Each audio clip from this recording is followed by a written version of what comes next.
Liturgia para hoy jueves 22 de septiembre. San Mauricio de Agaúno.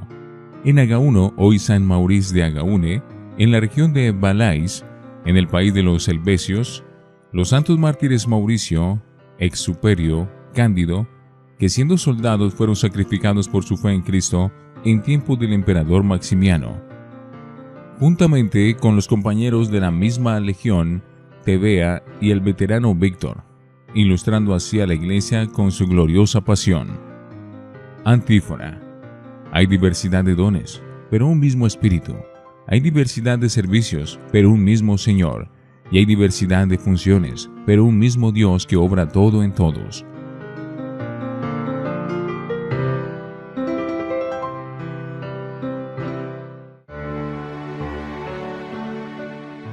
Oremos.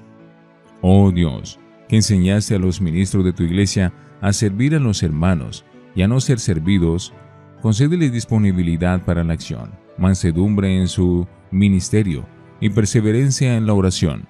Por nuestro Señor Jesucristo, tu Hijo. Primera lectura del libro de Eclesiastés, capítulo 1, versículos 2 al 11.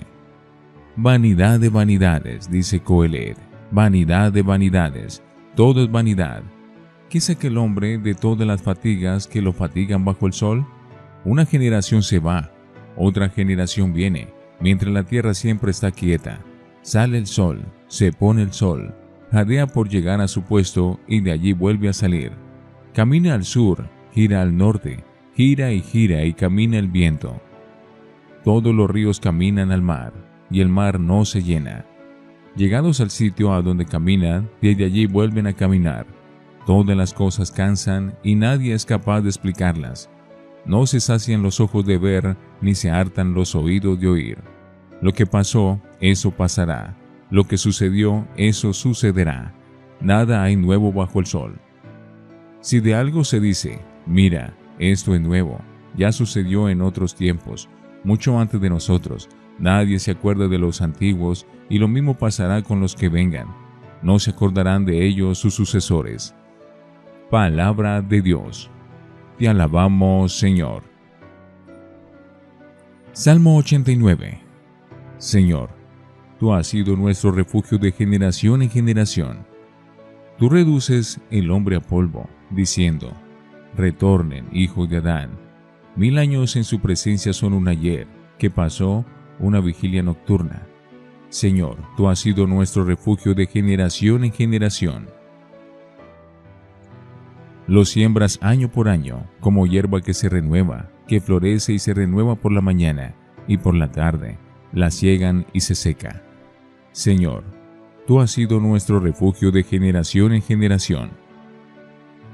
Enséñanos a calcular nuestros años, para que adquiramos un corazón sensato. Vuélvete, Señor, ¿hasta cuándo? Ten compasión de tus siervos. Señor, tú has sido nuestro refugio de generación en generación. Por la mañana, sácianos de tu misericordia, y toda nuestra vida será alegría y júbilo. Baje a nosotros la bondad del Señor, y haga postreras las obras de nuestras manos. Señor, tú has sido nuestro refugio de generación en generación. Aleluya, aleluya, aleluya. Yo soy el camino y la verdad y la vida, dice el Señor. Nadie va al Padre sino por mí. Aleluya, aleluya, aleluya. Del Santo Evangelio según San Lucas, capítulo 9, versículos 7 al 9. En aquel tiempo, el virrey Herodes se enteró de lo que pasaba, y no sabía a qué atenerse.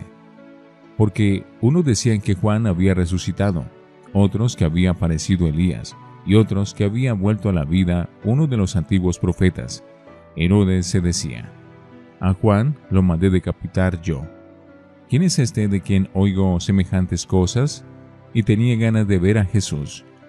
Palabra del Señor. Gloria a ti, Señor Jesús. Oremos.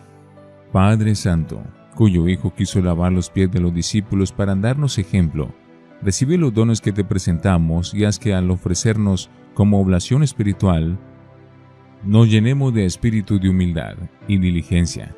Por Jesucristo nuestro Señor. Antífona. Dichosos los siervos a quienes el Señor, al llegar, los encuentra vigilantes. Les aseguro que se ceñirá, los hará sentar a la mesa y les irá sirviendo. Oración después de la comunión. Concede, Señor, a tus siervos fortalecidos por el alimento y la bebida celestial, procurar tu gloria y la salvación de los creyentes, siendo siempre fieles, ministros del Evangelio, de los sacramentos y de la caridad. Por Jesucristo nuestro Señor. Lección Divina. Oremos. Te alabamos, Dios de los profetas y los mártires, de los pobres, los perseguidos y los aplastados, por el único delito de amar el bien y la justicia. Así fue Juan Bautista, testigo fiel de tu verdad. Su testimonio se unió al de Jesús, tu Hijo, y al de Cristo se ha unido y se une el de tantos profetas y mártires, audaces testigos de tu reino y de los derechos del hombre, a quien tú amas. Amén. Lectura. ¿Quién es este Jesús de Nazaret? Entre la misión de los 12 y su vuelta gozosa, el evangelista Lucas, siguiendo a Marcos, introduce el pasaje en que el virrey Herodes Antipas, tetrarca de Galilea y Perea, se pregunta por Jesús. Pero Lucas no narra a continuación la brutal ejecución del Bautista por orden de Herodes.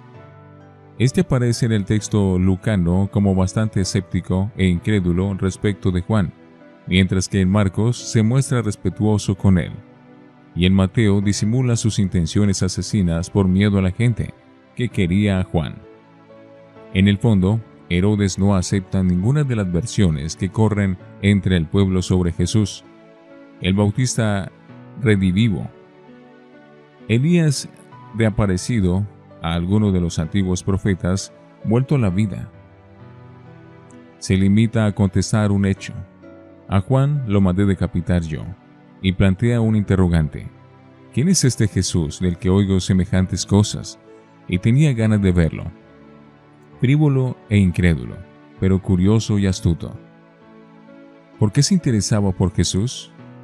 Más tarde Cristo lo calificará de zorro, cuando los fariseos le digan: vete de aquí porque Herodes quiere matarte. Llegado el proceso de la pasión de Jesús, tendrá Herodes ocasión de conocerlo personalmente, cuando se lo remita Pilato al enterarse de que Jesús era Galileo. Entonces el tetrarca, que esperaba verlo realizar algún portento, le hizo muchas preguntas, pero Jesús no le respondió palabra. Herodes lo despreció, y burlándose de él, lo remitió de nuevo a Pilato. El asesino de Juan el Bautista necesariamente tenía que equivocarse respecto de Cristo.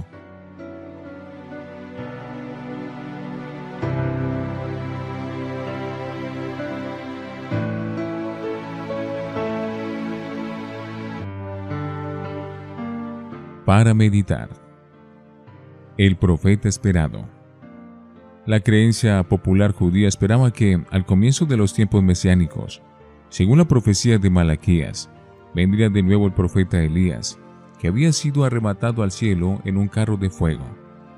Elías vendría para calmar la ira antes de que estalle, para reconciliar a padres con hijos, para restablecer las tribus de Israel.